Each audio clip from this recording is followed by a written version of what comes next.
24 मार्च 2024 को जो होलिका दहन है, ये चतुर्दशी तिथि में प्रदोष व्यापिनी पूर्णिमा में होगा। होलिका दहन का शुभ मुहूर्त जिस प्रकार पंचांग में दिया गया है वह है पूर्णिमा तिथि 9:56 के बाद में लगेगी। तो प्रदोष व्यापिनी पूर्णिमा में भद्रा उतरने के बाद 24/3/2024 को रात्रि में 23:14 यानी कि 11:14 पर भद्रा उतरेगी। भद्रा उतरने के बाद से लेकर के 12:20 तक, 11:14 से लेकर के 12:20 तक के बीच में होलिका दहन करना शास्त्र सम्मत है। और इसी होलिका दहन में होली की जो जल होती है वह कौन सी दिशा में जाती है, तो क्या उसका शुभ सूचक फल मिलता है, क्या अनिष्ट का फल मिलता है, यह भी शास्त्रों में बताया गया है। होली दीपन के समय अगर यदि पूर्व दिशा में वायु का प्रभाव हो तो सुखद होता है। अगर पूर्व दिशा से हवा चल रही है तो ये सभी के लिए सौख्य होगा।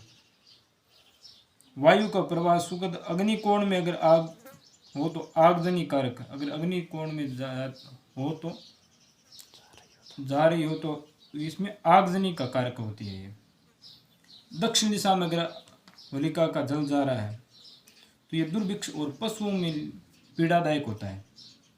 इससे आगामी वर्ष में आने वाले समय में पशुओं में पीड़ा होगा और सभी के लिए ये दुर्भिक्ष है, यानी अच्छा नहीं है।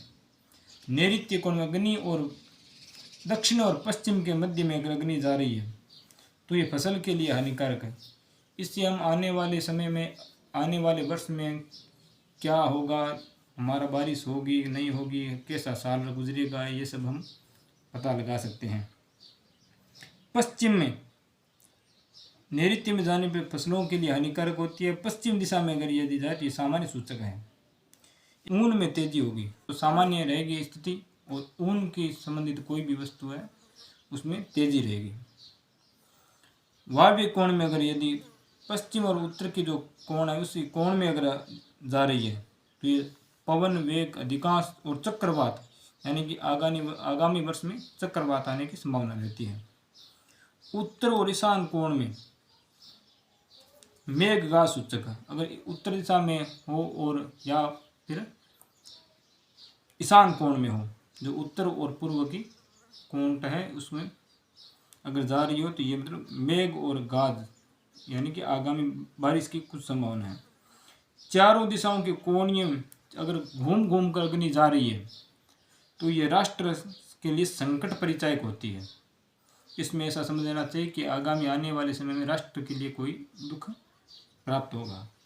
वायु एकदम शांत हो और होली की जल जो अग्नि सीधी ऊंचे आकाश में जा रही है तो इसके लिए ऐसा समझ लेना चाहिए उत्पात सूचक है।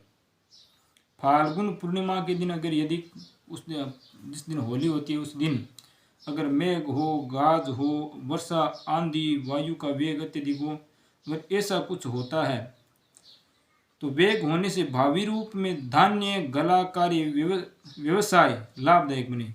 यानी कि अगर होली के दिन बारिश हो जाए, अत्यधिक हवा चले और बारिश की संभावना हो तो आगामी हमेशा लाभदायक कार्य होता है।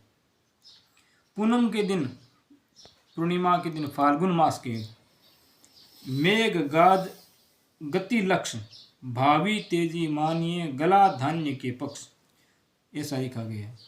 पूनम फाल्गुन मास की मेघ गाज गति लक्ष्य, भावी तेजी मानिए, गला धान्य के पक्ष।